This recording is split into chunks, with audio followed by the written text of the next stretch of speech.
और बच्चों कैसे हैं आप लोग? एकदम मस्त रहना है। अभी तक मैं भी बोर हो रहा था, देखो अब मजा आएगा आपसे। अब हम लोग क्या सॉल्व करने जा रहे हैं बच्चा? PYQ सॉल्व करने जा रहे हैं। आपको भी मजा आएगा और मुझे भी मजा आएगा पढ़ाने में और अच्छे तरीके से। देखो मैंने क्या बोला था आपको, मेरे पढ़ाने के बाद आपके सारे PYQ एकदम आसानी से सॉल्व हो जाएंगे। और देखते हैं, ठीक है? अब इस बात को प्रूफ करने का समय आ गया है, ठीक है? देखो प्रॉब्लम क्या कह रहा है, वेरी सिंपल। कह रहा है कि एक बैग है जिसके अंदर 3 रेड बॉल है, 5 व्हाइट बॉल है एंड 7 क्या है बेटा? ब्लैक बॉल्स है। एक काम करता हूँ, व्हाइट की जगह मैं इसको कर देता हूँ, ब्लू कर दूं क्या? तो ब्लू कर दूं, तो चलो ब्लू कर देता हूँ मैं इसको। व्हाइट बॉल मैं कैसे दिखाऊंगा, इसलिए मैंने ब्लू बॉल कर दिया। तीसरा मार्कर कहाँ गया मेरा? ये देखो, ये 7 ब्लैक हो गया, इसको ब्लू कर लेता हूँ, ठीक है? अब बैग कंटेन 3 क्या बेटा? Red balls, 5 blue balls and 7 क्या है बेटा? ब्लैक बॉल्स है। The probability that a ball is drawn from the bag, the probability is what? From the bag at random. देखो ये कीवर्ड मेंशन किया, समझा रहा था। एट रैंडम मतलब आउटकम क्या आने वाला है हमको इसका आइडिया नहीं है, सिखाया था इसलिए मैंने these are the keywords. Will be neither red nor black. कह रहा है कि एक झोले में 3 कलर की बॉल रखी हुई है, रेड कलर की, ब्लू कलर की और ब्लैक कलर की, ठीक है? आपने झोले में हाथ डाला और आपने एक बॉल को निकाला। आपने क्या किया? A ball is drawn from the bag at random. आपको नहीं पता कौन सी बॉल निकलनी, आपने बैग में हाथ डाला और एक बॉल निकाला। इस बात की क्या प्रोबेबिलिटी है, इस बात की क्या प्रोबेबिलिटी है कि जो बॉल आपने निकाली ना तो वो रेड हो ना ही क्या हो, ब्लैक हो। सिंपल सा है। आप में से अधिकतर बच्चों ने पॉज करो वीडियो को, सोचो कैसे होगा। सोच लिया? ठीक है। देखो ये झोला है मेरे पास में, ये बैग हो गया। हम लोगों ने ऐसा कैसे सैंपल स्पेस बना रखे थे, गुड। अब देखो क्या कह रहा है, इस झोले में 3 बॉल क्या है बेटा? रेड बॉल है, 3 रेड बॉल्स हो गई, ठीक है?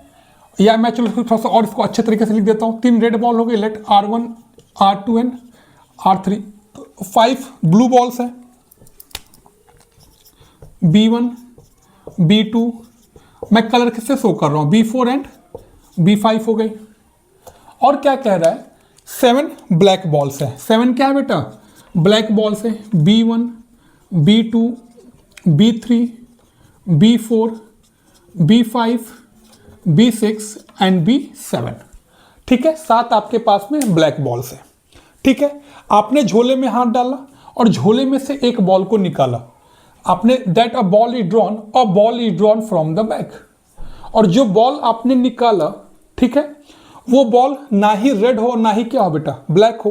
तो पहले समझो कि पहले आपने एक बॉल को निकाला है। अभी प्रोबेबिलिटी की हम बातें नहीं कर रहे हैं।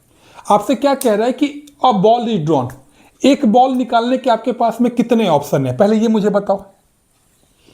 What is sample space? Number of possible outcomes या set of all possible outcomes. क्या क्या पॉसिबल आपके पास में? 1 2 3 4 5 6 7 8 9 10 11 12 13 14 15 ऑप्शंस आपके पास में है। आप झोले में से हाथ डालकर कोई भी बॉल निकाल सकते हैं। कितने पॉसिबल आउटकम्स है, कितने पॉसिबल ऑप्शंस है आपके पास में? 15। कितने पॉसिबल ऑप्शंस है बेटा आपके पास में? 15 ऑप्शंस है। बट इवेंट क्या कह रहा है?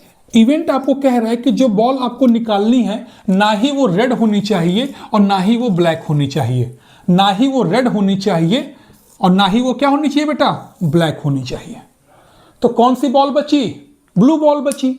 और कितने ऑप्शन है उसके आपके पास में? काउंट करो, 1 2 3 4 और 5। कितने ऑप्शन है आपके पास में? 5।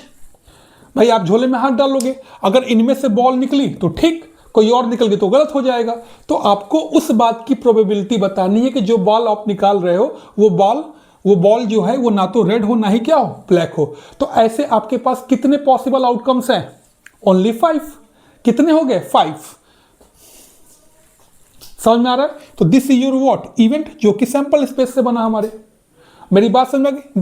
दिस इवेंट इज व्हाट कि the ball choosing is neither red nor black. अब मैं हर जगह लिखूंगा नहीं, मैं बोल के समझा दूंगा, ठीक है। इवेंट क्या था कि choosing a ball that is neither red nor black. कितने ऑप्शन है आपके पास में? 5 ऑप्शन है, या तो B1 ब्लू वाला, B2, B3, B4, B5, ठीक है। तो अब बता दो इस इवेंट की प्रोबेबिलिटी कितनी होगी? What is the probability of this event? कितनी होगी? 5/15। 5 अपॉन कितना आ गया बच्चा? 15 आ गया। So what is your answer? 1/3। कितना आंसर आ गया इसका? 1/3 आ गया। मेरी बात समझ में आ रही है?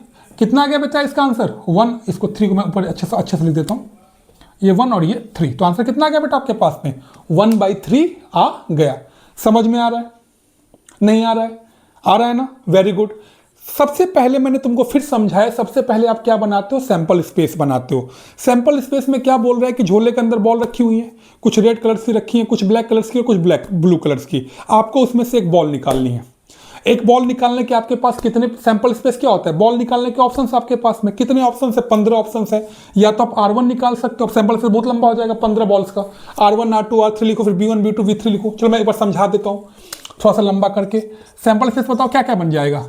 अभी इस वीडियो में सिखा देता हूँ, आगे में मैं सीधा लिख दूंगा। सैंपल स्पेस क्या बन सकता है? आप कोई भी एक बॉल चूज कर रहे हो, या तो R1 चूज कर सकते हो, R2 या तो R3, या तो मैं कलर कोड यूज कर लूँ क्या? जो कलर कोड यूज कर लेता हूं मैं। फिर से ये उन बच्चों के लिए जो बच्चे पहली बार प्रोबेबिलिटी पढ़ रहे हैं, जिनको आ गया है वो फिर अगले क्वेश्चन की तरफ, इसको वीडियो को रोक दें, अगले क्वेश्चन का वेट करें, ठीक है। ओके, क्या क्या निकाल सकता है बेटा वो? जब उसको एक बॉल चूज करनी तो कौन कौन सी बॉल चूज कर सकता है? या तो R1 निकाल सकता है, या तो वो R2 निकाल सकता है, या तो वो R3 निकाल सकता है, या क्या निकाल सकता है? या तो वो ब्लू बॉल में से कोई भी एक निकाल सकता है, B1 निकाल सकता है, या तो B2 निकाल सकता है, या तो B3 निकाल सकता है, या तो B4 निकाल सकता है, या तो B5 निकाल सकता है। या वो क्या निकाल सकता है बेटा? या तो वो B1 निकाल सकता है, ब्लैक बॉल फर्स्ट वाला, या दूसरा वाला, या तीसरा वाला, या चौथा वाला, ये 5वां वाला, या 6वां वाला, या क्या बेटा 7वां वाला। ये सैंपल स्पेस में इसलिए लिख रहा हूं ताकि आपको प्रोबेबिलिटी दिखनी स्टार्ट हो जाए। मेरी बात समझ में आ रही है? तुक्केबाजी में आप आंसर ना मारो, ठीक है। तो that is your sample space. तो number of element in sample space बताओ कितने हो जाएंगे? 15, ठीक है। इवेंट आपसे क्या कह रहा है? What event you needed?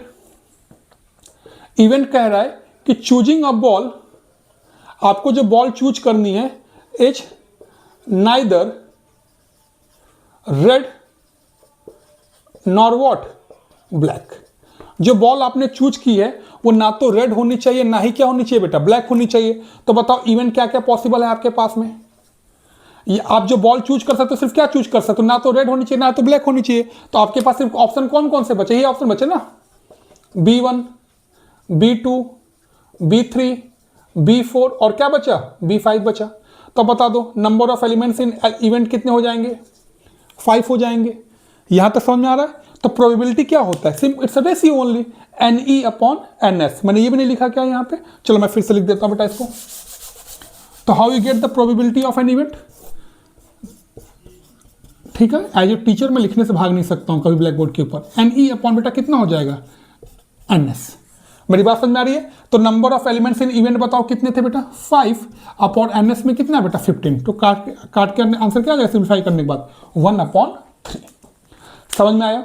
नहीं आया? आ गया? तो कितना आसान सा क्वेश्चन था ये, ठीक है। ओके, मजे करो। अब धीरे धीरे धीरे धीरे मैं अपना लेवल क्या करता जाऊंगा? राइज करता जाऊंगा। अभी 2-3 बेसिक क्वेश्चन और लाऊंगा, फिर धीरे धीरे जो भी आपके 2 मार्क्स 3 मार्क्स जो भी अप लेवल के क्वेश्चन आते हैं मैं सारी प्रॉब्लम्स को अपलोड करूंगा, यहाँ नहीं और भी जो मैं लेक्चर अपलोड करने जा रहा हूँ हर जगह पे। ओके बच्चा, थैंक यू।